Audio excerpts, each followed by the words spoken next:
guys, welcome back to another video. Today we're going to do another design dupe. This one is a restoration hardware dupe. It's a console table that's primitive.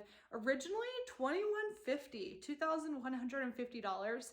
I have recreated this one. You get two console tables for less than 50 bucks. So let's go ahead and dive into exactly what you're going to need to do to build this console table to do this dupe correctly. Now, time out. I hope you guys appreciate this. This was actually design dupe iteration number 2. The first console table I did turned out really great. It was really beautiful, but the angle was wrong. The thickness of the wood was a little bit off. It just wasn't quite a good dupe, so I really wanted to redo it. So this is round 2 of making this table. So I'm going to teach you exactly what works throughout this entire thing, and I'll tell you a little bit about what I would maybe do differently at the end. All right, here's the materials list. So go ahead and screenshot this now so you have it available to you. I bought my boards from Lowe's and had them cut it in half so that it would actually fit in my car. Otherwise, there was no way it was going to fit. Step 2 is setting your circular saw to 5 degrees, and then you're going to cut the 2x10s at 30 inches. This is for the legs for the table.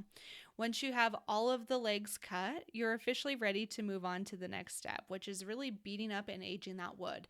This is such a fun thing. If you're looking for a good therapy, this is it, my friend. Get a reciprocating saw, tear up the edges, make sure that it is really, really beat up. And then we took just a normal drill bit and did what looks like wormholes kind of. So we just let the drill bit kind of run on top of it, took a jigsaw and really tore up the edges of the tabletops so that it gives it a more weathered, rustic look. The whole goal here is everything primitive.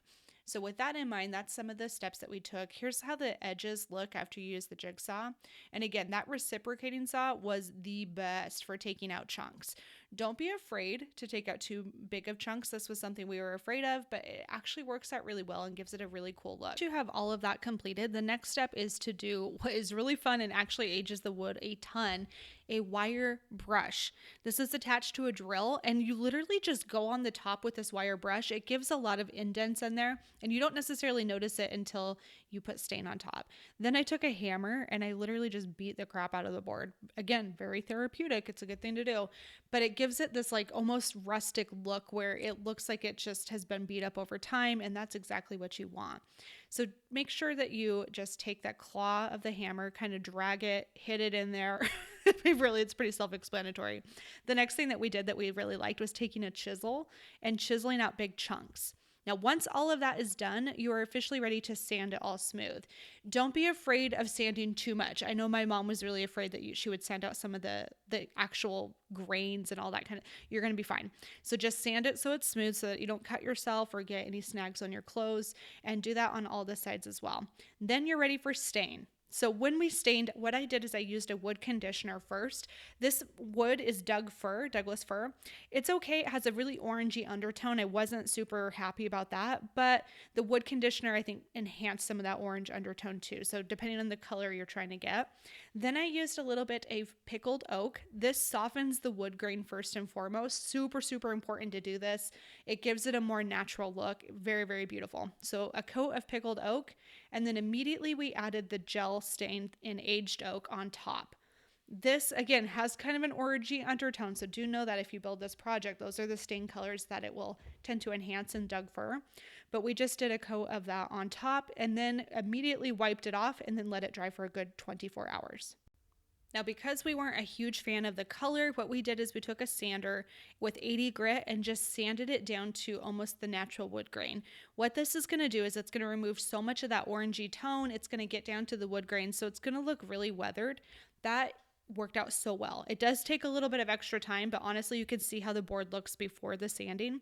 It's fine. It's okay. Depends on what look you're going for, but I was trying to mimic the console table as much as possible. So we found that that was just the best way to go. Once that's done and it's officially dried, you're going to attach the tops to the legs. Now this part's really important. You have to use a countersink bit. You just have to. It's going to be easier on the board. It's going to create more of a stronger joinery. It's super important. We tried pocket screws, did not work. So make sure you go from top down into the board, drill that, and then attach the top to the bottom with some wood glue. So before you screw it in, add some wood glue, and then you're going to immediately just screw straight down into the board. Seal it with polycoat or a type of wax.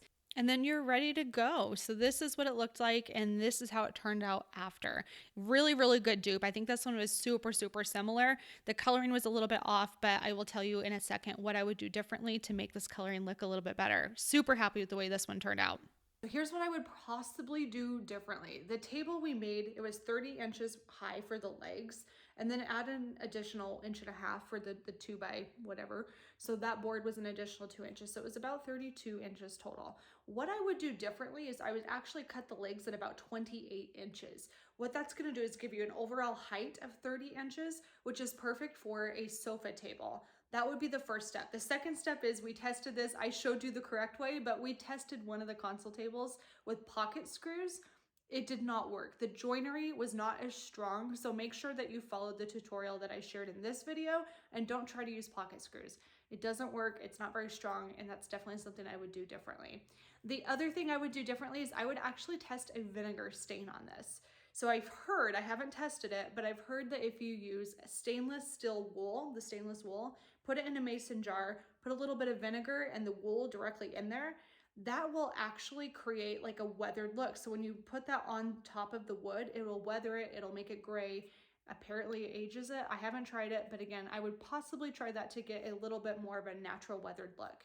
But above all, we're pretty happy with this. This is a really great project. If you wanted to do this exact same one, you could take one of these console tables, sell it on Facebook Marketplace for a couple $100 and make a little bit of profit, and then your table for your own home would be free.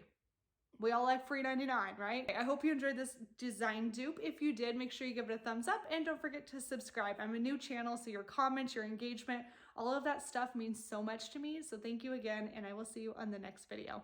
Bye.